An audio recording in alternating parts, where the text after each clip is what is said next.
Assalamualaikum warahmatullahi wabarakatuh. Perkenalkan kami dari kelompok 2 PWeb. Untuk tugas ketiga, perkenalkan nama saya Aditya Sakti Prananda dengan NIM akhir 286. Perkenalkan, nama saya Muhammad Alam Fajri dengan NIM akhir 2046.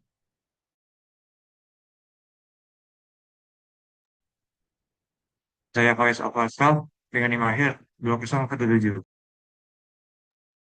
Baik, jadi di sini kami ditugaskan untuk implementasi salah satu studi kasus yang ada pada yang ada secara langsung, dan kami juga disuruh menjelaskan tentang server side dan juga client side.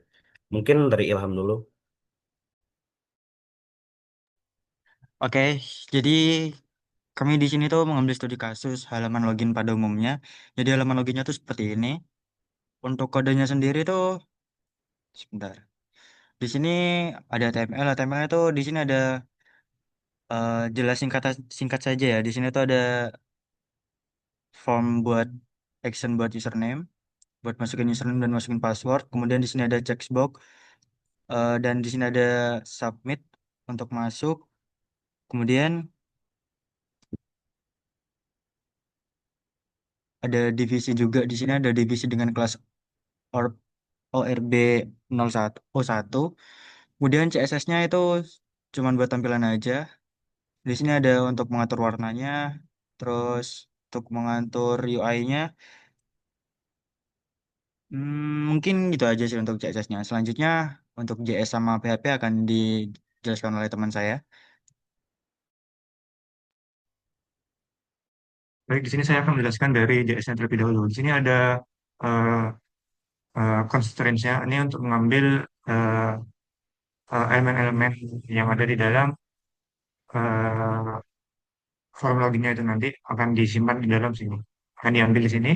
Kemudian yang di bawahnya ini ada toggle tampil sembunyikan. Ini untuk toggle untuk menyembunyikan atau menampilkan unsurnya. Kemudian ada ini untuk teks tombol. Dan kemudian ini ada validasi sederhana saat submit. Ini untuk mengecek seperti eh, karena ini loginnya itu sih. Oh, ini karena loginnya disimulasikan di dalam kliennya, maka eh, ini akan menampilkan error kalau misalnya ada salah satu yang jadi semua dua-duanya ini wajib di itu untuk validasi saat submit. Ya seperti biasa validasi saat biasa yang dicek nanti. Kemudian sini ada untuk ada efek animasi tombol, misalnya di sini contohnya adalah glow sebenarnya. Kemudian ini ada alertnya seperti login sukses seperti itu. Kemudian langsung lanjut ke PHP-nya.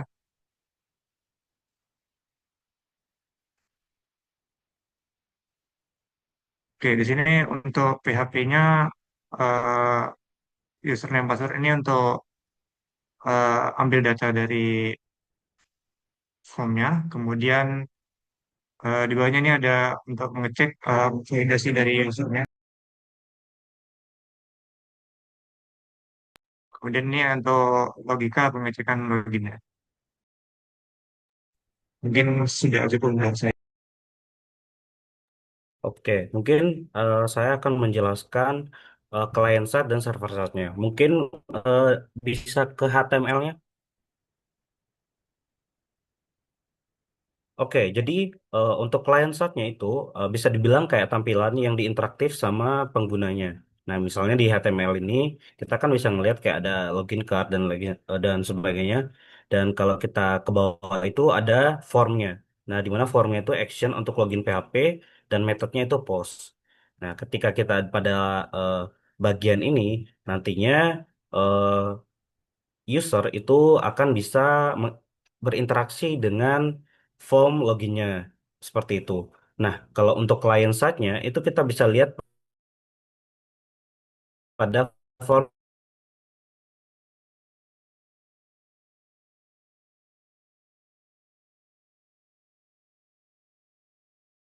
pada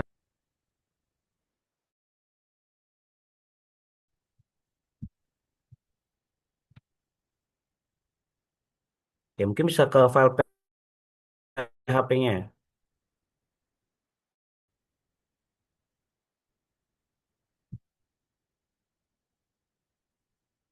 Oke.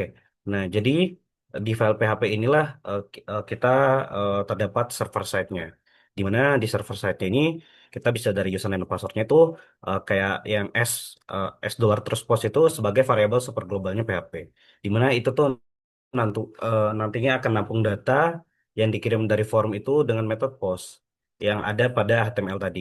Terus kalau tanda tanya dan dua petik di atasnya itu kosong atau nol, valid user seperti Goku dan valid pass super 123 itu untuk contoh data akunnya aja.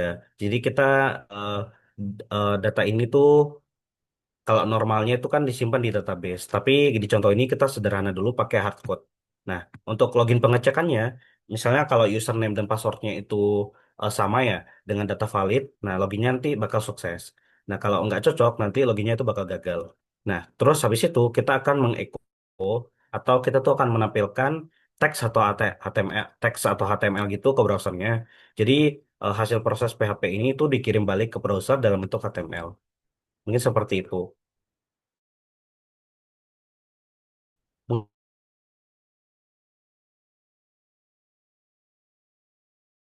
Pesan dari kelompok